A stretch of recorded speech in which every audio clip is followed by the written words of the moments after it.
Hi everyone, thank you for join us. आज हम बात करने वाले हैं आशा एजुकेशन के बारे में, जो हमारा चैनल है।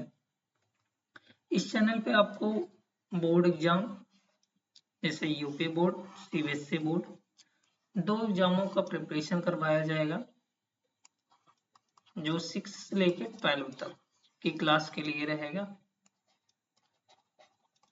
इसमें केवल एनसीईआरटी ही रहेगा। आगे क्या क्या सब्जेक्ट चलने वाले हैं उसके बारे में बात करेंगे। And second, CUT UG exam and PG, दो एग्जामों की तैयारी करवाई जाएगी। साथ ही साथ में आपका वनडे एग्जाम कवर रहेगा। आगे हम एक एक करके इस पे बात करने वाले हैं। थोड़ा सा हम अपने बारे में बता देते हैं। मेरा नाम संतोष कुमार है।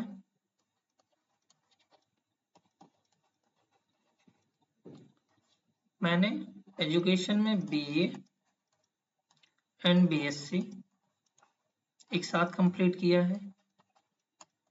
MA एंड MSc मेरा परस्योरिंग है, चल रहा है। मैं 3rd सेमेस्टर में हूँ। BA एंड BSc एक साथ कैसे हो सकता है? मेरा एक रेगुलर यूनिवर्सिटी से है, BSc एक ओपन यूनिवर्सिटी से है। आपको पता होगा UPRTOU उत्तर प्रदेश राजसी टंडन यूनिवर्सिटी ओपन यूनिवर्सिटी है। यहाँ से आप एक साथ 2 डिग्रियां ले सकते हैं। BA मेरा sociology, history and Hindi literature से है। BSc मेरा botany, zoology and biochemistry. MA मेरा medieval and modern history.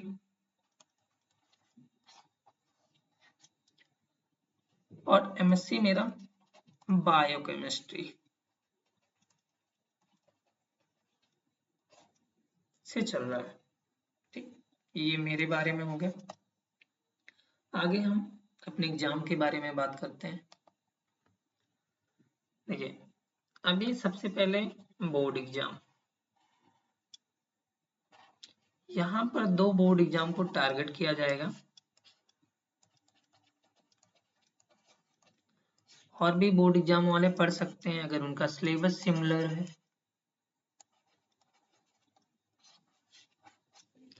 Board exam में जो आपको मिलने वाली है वो 6 से 12 तक, जैसे बायो,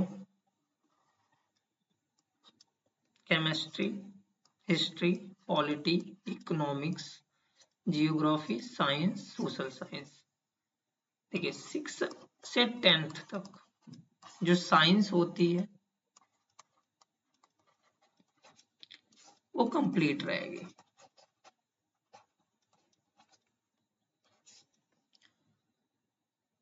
और 11th एंड 12th यहाँ पर केवल आपको बायोलॉजी एंड केमिस्ट्री केवल 2 सब्जेक्ट रहने वाले हैं। फिजिक्स आपको यहाँ नहीं मिलेगा।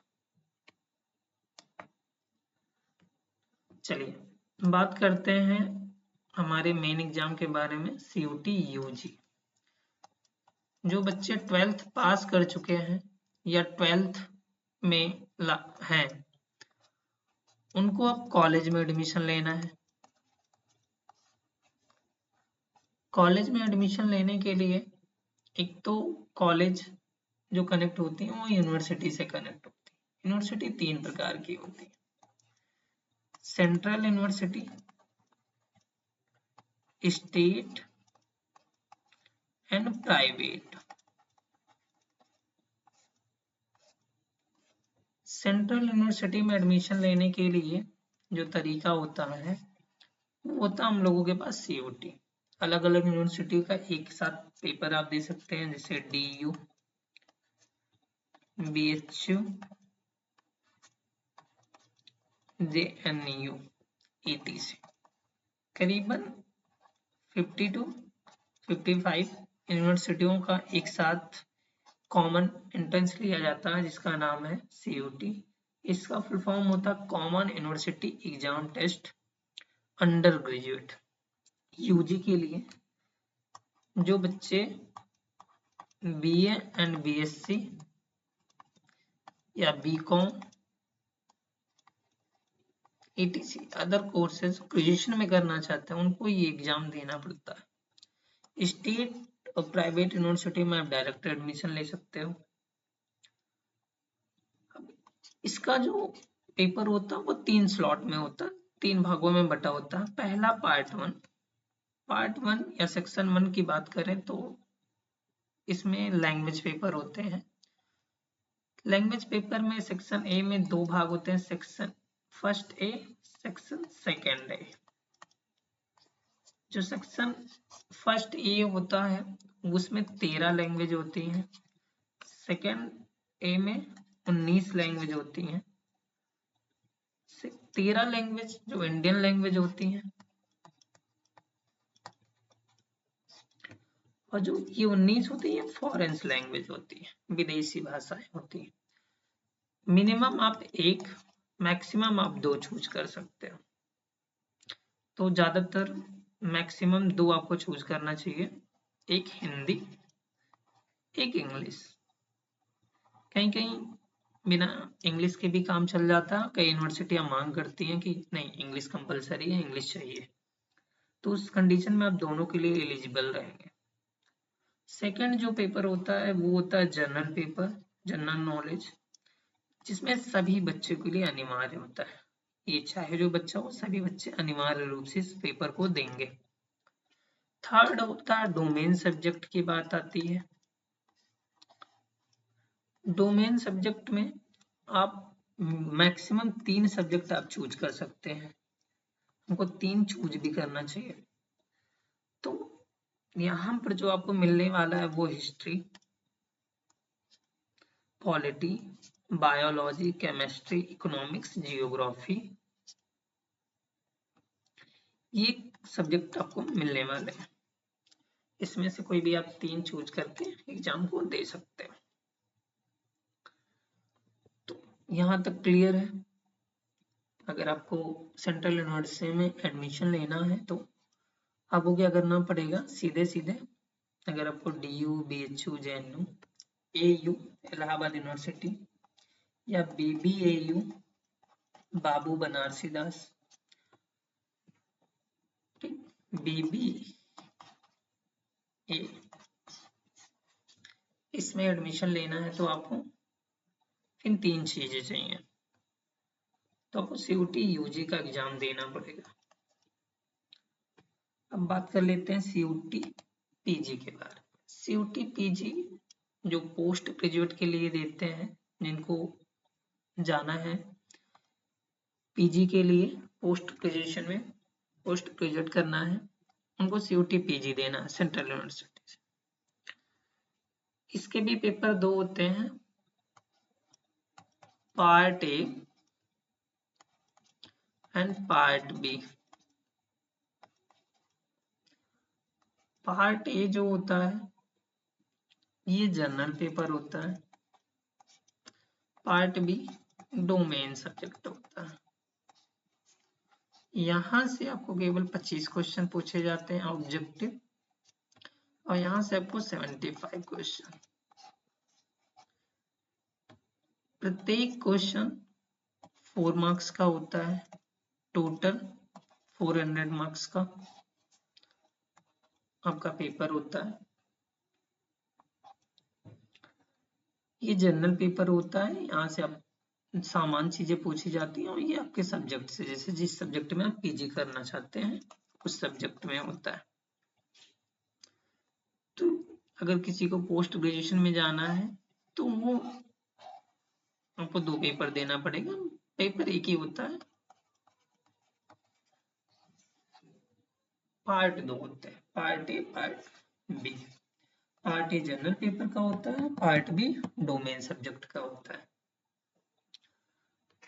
सेम इसी प्रकार अब जो PG कर चुके हैं वो देते हैं नेट JRF का पेपर। नेट और जेआरएफ एक ही पेपर होता है। कम नंबर पे आप नेट क्वालिफाई करते हैं, ज्यादा नंबर पे आप जेआरएफ क्वालिफाई करते हैं। पार्ट ए, इसका भी paper part A part B में होता है। पार्ट ए से 50 क्वेश्चन आते हैं, पार्ट बी से 100 क्वेश्चन। जो पार्ट ए होता है उसमें 10 यूनिट होते हैं। पहला यूनिट है teaching aptitude 5 question, research aptitude 5 question, comprehension 5 question, communication 5 question, mathematical reasoning and aptitude 5 question, logical reasoning 5 question, data interpretation 5 question, information and communication technology ICT 5 question, people development and environment 5 question, higher education system 5 question, total 50 question। यहाँ से 100 question आते हैं। 3 part में आपको पता है, history, Asian, medieval, modern. World history यहाँ नहीं पूछा जाता है, वर्ल्ड हिस्ट्री से क्वेश्चन नहीं आते हैं।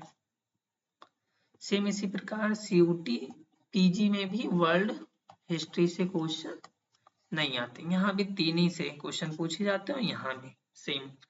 हालांकि ये भी 10 यूनिट में डिवाइड होता है, लेकिन टोटल यही आपको 3 ही चीजें पढ़नी होती हैं, एशियंट, मेडिवल एंड मॉडर्न। यहाँ पर यही 3 चीजें पढ़ी जाती हैं, उसके बाद यहाँ नहीं। तो इन सारी चीजों की तैयारी आपको डिटेल में मिलने वाली है यहाँ पर। ठीक, आगे चलते हैं, बात करते हैं वनडे एग्जाम के बारे में।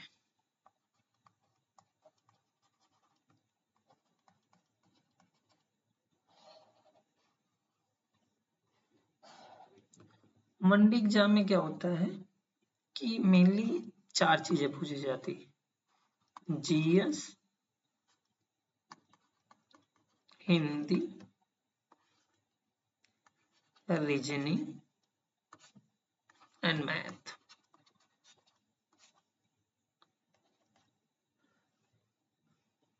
जीएस जो होता है वो 10th या 12th लेवल का मान सकते हैं आप। तो अगर आप एनसीईआरटी पूरा कंप्लीट कर लेते हैं तो कवर हो जाएगा। जब हम लोग बोर्ड एग्जाम के लिए एनसीईआरटी पढ़ेंगे तो हम ऑब्जेक्टिव क्वेश्चन भी पढ़ेंगे, ताकि आपका पूरा कवर रहे, वहीं से कवर हो जाएगा। Hindi, reasoning and math, Hindi भी आपको यहाँ प्रॉपर मिलेगी। रीजनिंग के लिए हो सकता है अगर कोई टीचर मिलते हैं तो रीजनिंग आपको उपलब्ध होगी, वरना रीजनिंग और मैथ के लिए आपको कहीं और से कर लेना। I hope something learned today. See you in the next video. Thank you.